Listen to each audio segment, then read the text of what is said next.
Charlie Chaplin stands center stage at the Orpheum Theater, his iconic bowler hat catching the footlights, mustache perfectly groomed, gripping his famous cane. The audience is restless. From the back row, a voice cuts through the silence like a knife. "Make us laugh, Tramp! Earn your money!" What Charlie does in the next 30 seconds doesn't just silence the heckler, it transforms mockery into a masterclass on the difference between performing and creating art. Los Angeles, November 15th, 1924, Friday evening, 8:30. The Orpheum Theater on South Broadway buzzes with anticipation. 1,200 seats filled with an unusual mix, wealthy patrons in evening dress alongside working-class families who scrape together 50 cents for balcony tickets. They've come to see Charlie Chaplin perform live, not the Tramp character from films, but the man himself. This isn't a typical movie premiere. Charlie has agreed to perform a live variety show to benefit the Motion Picture Relief Fund. 5 acts, 30 minutes each. Singing, dancing, comedy sketches. The kind of intimate performance he hasn't done since his music hall days in London 20 years earlier.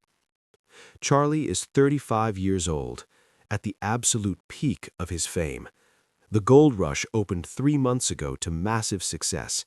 Every newspaper in America calls him the world's greatest entertainer.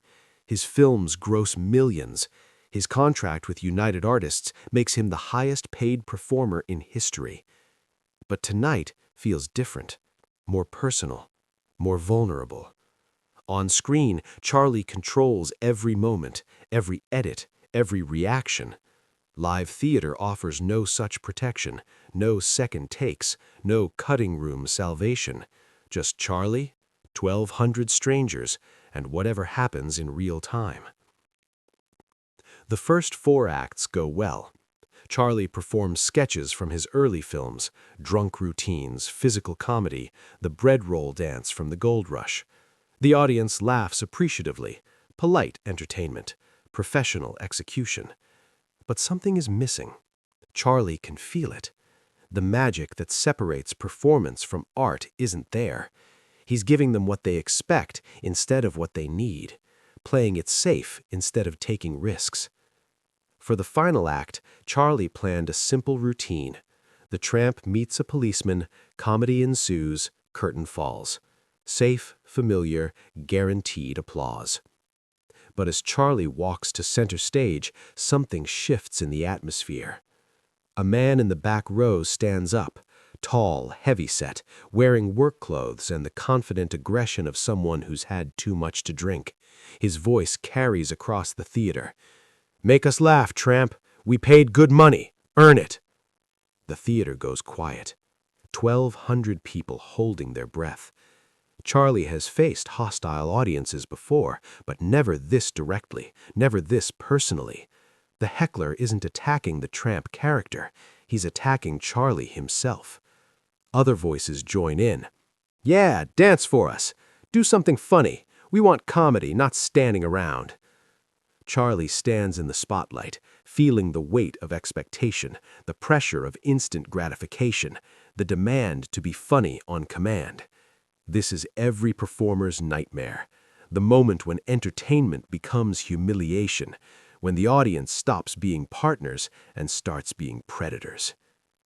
Charlie could give them what they want, could launch into physical comedy, pratfalls, the kind of broad humor that always gets laughs, could play the dancing monkey they're demanding.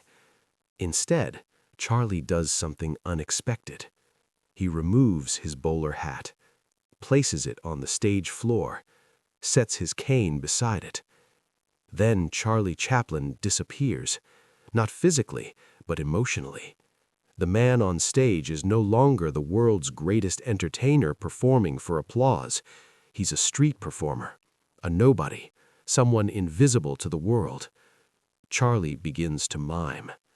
He's hungry, really hungry, the kind of hunger that gnaws at your stomach and makes your hands shake. He searches his pockets for money, finds nothing, searches again more desperately, Still nothing. The heckler starts to shout again, but something in Charlie's performance stops him. This isn't comedy, this is truth. Charlie sees food in a shop window, presses his face against imaginary glass. His expression shows genuine longing, the kind of hunger that goes beyond physical need to existential desperation. This is a man who doesn't know where his next meal will come from. A wealthy woman walks by. Charlie's eyes follow her, not with romantic interest, but with the calculation of someone considering survival options. Should he beg? Should he steal? Should he simply lie down and accept starvation? The audience is completely silent now. Charlie has taken them from a comedy theater to a London street corner, where a man faces the choice between dignity and survival. Charlie makes his decision. He straightens his shoulders, adjusts his imaginary collar, brushes dust from his clothes. He may be poor, may be hungry, may be invisible to the world, but he chooses dignity. He picks up his hat and cane, tips the hat to the imaginary wealthy woman, and walks away. Not defeated, not broken, but human, complex, real. The performance lasts exactly 30 seconds. No words, no jokes, no physical comedy, just truth, presented with such honesty that it transformed a theater full of strangers into witnesses to something profound. The silence stretches for 10 seconds after Charlie finishes. Then someone in the front row begins to applaud. Not the enthusiastic clapping of entertained audiences, but the slow, respectful applause reserved for art. Others join in. The applause builds, becomes thunderous, becomes something more than approval. It becomes recognition, acknowledgement that they've witnessed not just entertainment, but revelation. The heckler sits down without saying another word. Charlie bows slightly, picks up his hat and cane, and walks off stage. No encore, no additional bows. The moment is complete. Backstage, the theater manager approaches, amazed. "Charlie, what was that? I've never seen anything like it."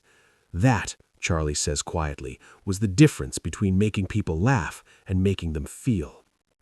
The performance becomes legendary in Los Angeles theater circles. Reviewers who attended struggle to describe what they witnessed. The Los Angeles Times writes, "Chaplin reminded us that comedy at its highest level is not about humor, it's about humanity." Years later, when Charlie faces his own struggles with poverty, persecution, and exile, he remembers that night, remembers that when challenged to be a dancing monkey, he chose to be an artist instead. The heckler taught Charlie something valuable. The moment you perform for applause instead of truth, you stop being an artist and become a commodity. The audience will always demand what's familiar, what's comfortable, what requires nothing from them. Real art demands something different. It asks the audience to see themselves, to feel uncomfortable, to leave the theater changed instead of merely entertained. That night at the Orpheum, Charlie learned that the greatest performers aren't those who give audiences what they want. They're those who give audiences what they need, even when they don't know they need it. 30 seconds of silence accomplished what hours of comedy couldn't. It transformed a room full of strangers into a community of witnesses. It proved that art doesn't happen when performers serve audiences, but when performers trust audiences enough to share truth. The heckler wanted Charlie to make them laugh. Instead, Charlie made them think, made them feel, made them remember that behind every comedian is a human being, and behind every human being is a story worth hearing.